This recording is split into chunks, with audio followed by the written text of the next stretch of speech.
બોલો કષ્ટભંજન દેવની જય. પરમ પૂજ્ય ગુરુવર્ય પૂજ્ય વિષ્ણુ સ્વામીજી આ સાળંગપુર દાદાના દરબારની અંદર સતત માર્ગદર્શન અને પ્રોત્સાહિત કરી અને અમારા આ વિવેક સ્વામી આ ડીકે સ્વામીને હર હંમેશ તાજા માજા અને પ્રોત્સાહિત કરતા રહેતા અને માર્ગદર્શન આપતા એવા અમારા પરમ પૂજ્ય હરિપ્રકાશ શાસ્ત્રી સ્વામીજી,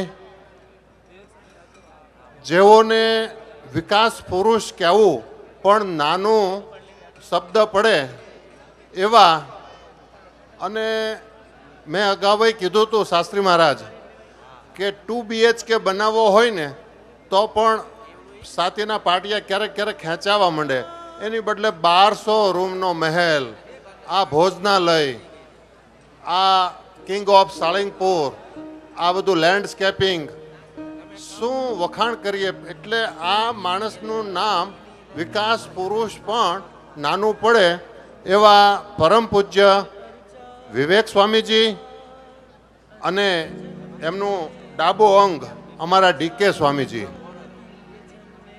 અત્રે ઉપસ્થિત છે એવા પરમ પૂજ્ય આત્માનંદજી મહારાજના ચરણોમાં નમસ્કાર. અમારા નિર્લેપ શાસ્ત્રી સ્વામીજી, માધવ સ્વામીજી, ભગવત સ્વામીજી ઉપસ્થિત, સર્વે સંતો, જગત સ્વામી. ખરેખર જગત સ્વામી, આપણે આ ગ્રહસ્થને પૂછીએ કે તમારા જિંદગીની અંદર સૌથી મહત્વની વ્યક્તિ 2 ગણો, એક પોતાનું સંતાન અને એક જો પતિ પત્ની હોય તો પત્ની હોય તો પતિ અને પતિ હોય તો પત્ની.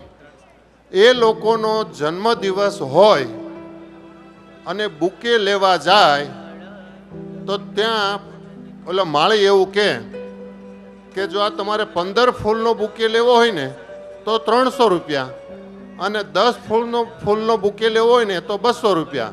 તો માથું ખંજોળશે, ખીચામાં હાથ નાખશે ને વિચારશે, ગમે તેવો રીચ પાર્ટી હશે તો પણ પછી એવું કે કામ કરને, આમ તો આ તો ફૂલ ખાલી આપી દેશું ને પછી તો એનો કોઈ પેલો નથી, તો 10 ફૂલનો 200 રૂપિયાવાળો બુકે આપી દે ને, અને એનેથી જન્મદિવસ કે એનિવર્સરી સેલિબ્રેટ કરતા હોય છે. પણ અહીંયા દાદાના દર્શન કર્યા, રિયલ ઓર્ચિડના એટલા બધા ફૂલ કે જે એક ફૂલ લાવવું હોય તો પણ એમ થાય કે ઓર્ચિડ રહેવા દે ભાઈ, મને ગલગોટો કે ગુલાબનું ફૂલ આપી દે. એવા ઓર્ચિડના ફૂલથી દાદાના શણગાર, બહારનો શણગાર, 5555 કિલોનો અભિષેક. આ ખરેખર છે ને, આ ફૂલ લાવવા એ તો કદાચ કીધું એને લઈ આવે, પણ આનું જો બિલ આવે અને બિલની અમાઉન્ટ વાંચે ને તો લગભગ તાત્કાલિક લોહી પતલું કરવાની દવા લઈ લેવી પડે, ને ત્યારે એટેક આવી જાય, ઇન્ક્લુડિંગ મી ઓલ્સો. કારણ કે આ દાદાને જે લાડ લડાવવા માટેનું જે આ મંડળ વિષ્ણુ સ્વામીના બધા સેવકો સંતો જે કરી રહ્યા છે એ બહુ નાની સૂની વાત નથી.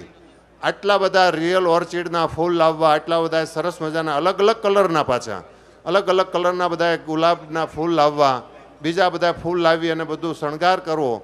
મેં કીધું આ મને કે આ તો રાતે બદલાઈ જશે, કાલના તો અલગ છે. એટલે આટલી બધી મહેનત મેં રાત્રે ડીકે સ્વામીને કામ કરતા જોયા છે. એક નાની એવી જગ્યામાં સૂતા હતા, હું 12:30 રાત્રે આંટો મારવા ગયો હતો, અમારે એક મારું તો યજ્ઞ અમે જ્યારે રાખ્યો હતો ત્યારે. તો સૂતા હતા, મેં કીધું સ્વામી, મને કે ના હુવાનો ટાઈમ જ ક્યાં છે, આ તો ખાલી લાંબો થયો છું, હમણાં મારે 3 વાગે તો કે શણગાર ચાલુ કરી દેવાના છે, એટલે 2 વાગ્યાની તૈયારી કરવી પડે. પણ મેં કીધું હજી તો 1:30 વાગ્યો છે, સુશો ક્યારે? અરે મને કે હુવાનું તો આખી જિંદગી છે, આ દાદાની સેવા ક્યાંથી? એટલે આવા ઉત્સાહી આ સંતોને કારણે આપણે આ સાળંગપુરની અંદર આ દાદાનો પ્રતાપ આપણે માણી રહ્યા છીએ અને દાદાના દર્શન કરી રહ્યા છીએ. એટલે ખાસ કરી અને હું કષ્ટભંજન દેવ હનુમાનજી મહારાજના ચરણોમાં પ્રાર્થના કરું કે અમારા વિકાસ પુરુષ વિવેક સ્વામીને ખૂબ બળ આપજો, ખૂબ હિંમત આપજો અને બળ ને હિંમત તો આપી જ છે, નહીંતર તો આટલા બધા ફૂલ લાવી શકવાની કોઈ કેપેસિટી નથી. અને એમને ખૂબ સરસ આરોગ્ય આપો કે હજી આ દાદાની સેવા વર્ષો વર્ષ સુધી કરી અને આ ધામને એટલી દિવ્યતા અર્પે કે શ્રીજી મહારાજ અને હનુમાનજી મહારાજ એમની ઉપર ખૂબ પ્રસન્ન થાય. એ જ દાદાના ચરણોમાં અભ્યર્થના. ફરીથી વિષ્ણુ સ્વામી, તમારા ચરણોમાં હું એટલા માટે સાષ્ટાંગ દંડવટ કરું છું કે તમે આ સંપ્રદાયને, આ સમાજને, આ જે બધા સિંહ જેવા સંતો આપ્યા છે, એ ખરેખર અમારા ઉપર આપની અતિ કૃપા અને આપનું પણ આરોગ્ય શ્રીજી મહારાજ ખૂબ સારું રાખે. અને જે આવા બધા સિંહ પુરુષો આ સંપ્રદાયને, આ સમાજને આપ ટ્રેન કરીને આપો, એ જ અભ્યર્થના. અને ફરીથી ઓચિંતાનું મને અહીંયા જે તક મળી અને અહીંયા ઉપસ્થિત થવાનું, આ દાદાના અભિષેકમાં લાભ લેવાનો. અને બીજું કહું, ફૂલ ને એ તો બધું ઠીક છે, પણ આ જે કમઠાણ ઊભું કરી અને ત્યાં પહોંચવાની હિંમત કોઈ પણ ટેકનિકલ ટીમ પણ ન કરી શકે, એ પ્રકારની આ હિંમત છે. એટલે ખરેખર એ હિંમતને પણ હું આ સંતોને, વિવેક સ્વામી, ડીકે સ્વામી સહિત બધાય સંતોને હું બહુ બિરદાવું છું અને એમને ખૂબ ખૂબ ખૂબ ખૂબ નમસ્કાર કરી અને હું એમનું અભિવાદન કરું છું. અને આ તબક્કે મને જે અહીં તક મળી એના માટે હું આપ સર્વેનો આભાર માનું છું, વ્યવસ્થાપક કમિટીનો. મારી સાથે પધારેલા અમારા આ જ મંડળના ખાસ સખા એવા માધવ સ્વામીજી, અમારા ભાવનગર જિલ્લાના પ્રમુખ શ્રી ભગવત સ્વામીજી, મારા ગુરુવર્ય વિષ્ણુ સ્વામીજી, અમારા કીર્તન સ્વામીજી, ઘનશ્યામ સ્વામીજી ગઢપુર વતી હું આ મંડળને ખૂબ ખૂબ શુભેચ્છાઓ પાઠવું છું અને લંબી આયુષ અને ખૂબ આરોગ્ય માટે હનુમાનજી મહારાજને પ્રાર્થના કરું છું. અસ્તુ, ધન્યવાદ.